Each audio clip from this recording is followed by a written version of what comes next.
Alors quels sont les droits et les devoirs des fonctionnaires? Tout comme les salariés, ils ont des droits et des devoirs à réaliser.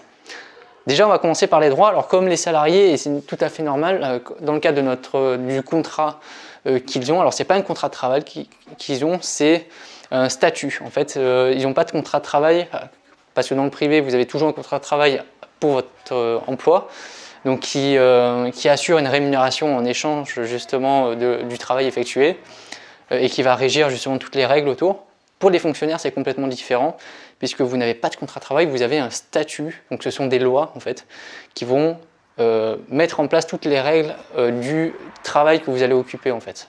Et vous allez occuper un certain échelon et vous allez gravir ces échelons en fonction de la durée d'expérience que vous avez. Tous les ans, c'est réévalué, vous passez d'un échelon à l'autre et donc ça vous fait bien sûr un salaire qui est plus important.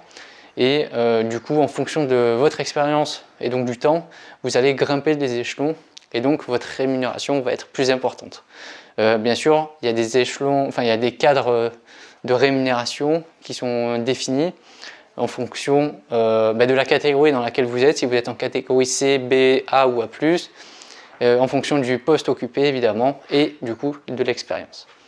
Ensuite, vous avez un droit, c'est ce qu'on appelle la protection fonctionnelle. Donc, dans le cadre de votre activité, par exemple, vous êtes policier, vous allez avoir des problèmes peut-être avec certaines personnes qui vont estimer que votre travail n'a pas forcément été bien fait parce qu'ils ne le comprennent pas forcément et donc ils vont porter plainte contre vous dans le cadre de vos fonctions. Et donc justement, la protection fonctionnelle, c'est une aide juridique de l'État, une assistance juridique de l'État qui va aider justement ce fonctionnaire si jamais il est appelé à aller en justice parce qu'il y a plein de personnes qui ont porté plainte contre lui, il va avoir le droit à cette aide juridique de l'État qui va l'aider à se représenter, il va le représenter, qui va l'aider à passer cette épreuve juridique. Ensuite, tout comme les salariés, ils peuvent adhérer à différents syndicats. Donc dans toutes les administrations françaises, vous avez des syndicats qui vont représenter les conditions de travail de la fonction publique dans chaque domaine. Vous en avez. Ils ont droit à aller aussi dans la rue, à faire la grève. Seule condition, c'est qu'ils doivent déposer un préavis, c'est de 2 ou 3 jours minimum à l'avance, c'est-à-dire qu'ils ne peuvent pas se dire aujourd'hui, on ne l'avait pas décidé, mais aujourd'hui on va faire grève. Ils n'ont pas le droit de le faire. Pourquoi? Parce que les fonctionnaires, et je vous invite à aller voir la première vidéo sur les régimes juridiques de travail, ils doivent travailler dans l'intérêt général de tout le monde. Donc ça veut dire quoi? Ça veut dire que les pompiers, les hôpitaux, les policiers et toutes les autres fonctions publiques ne peuvent pas se dire du jour au lendemain, on ne fait plus rien.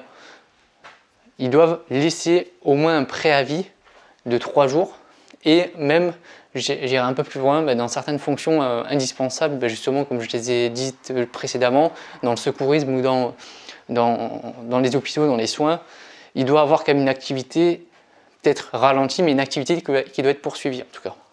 Mais ils ont le droit à la grève, mais la seule condition, c'est qu'ils laissent un préavis de 2-3 jours.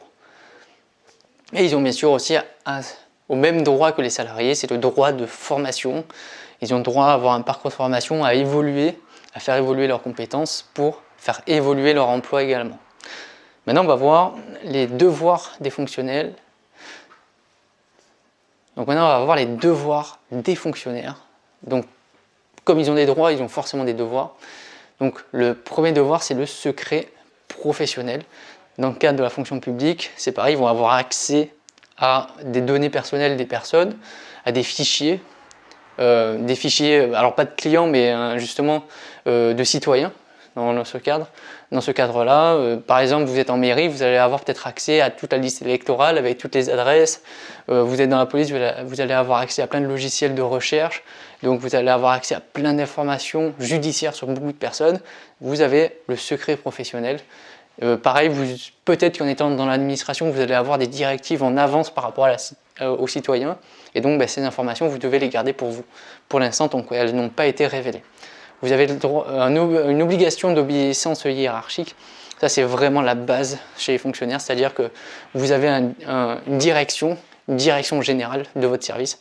Vous devez, quoi qu'il arrive, obéir. Même si vous n'êtes pas content, vous devez obéir. Ça fait partie, justement, des devoirs des fonctionnaires. Vous avez, et c'est le plus important, c'est l'intérêt général.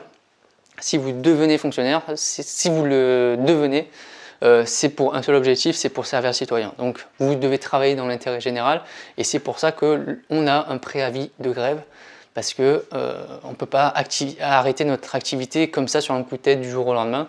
On doit préparer déjà la population à ça, au fait qu'on va faire grève et qu'on ne travaillera pas pendant tant de temps.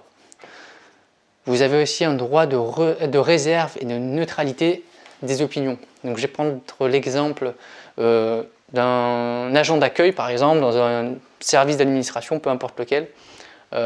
Vous êtes à l'accueil, il y a peut-être des personnes qui vont dire leurs opinions par rapport aux directives qui ont été prises. Vous n'avez pas le droit de dire moi je pense que le président, ce qu'il a fait, c'est bien, c'est pas bien. Vous n'avez pas le droit de le dire devant les citoyens.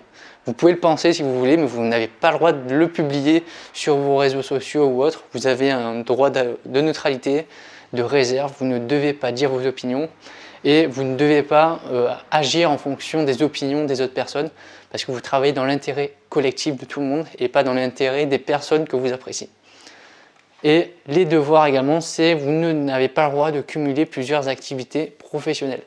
Vous avez le droit d'avoir une vie associative, vous avez le droit dans certains cas d'avoir une petite entreprise à côté, ou dans le cas d'une reconversion, vous pouvez avoir une entreprise à côté, mais de manière générale, vous devez vous concentrer uniquement à votre emploi de fonctionnaire, vous n'avez pas le droit d'avoir une deuxième activité professionnelle.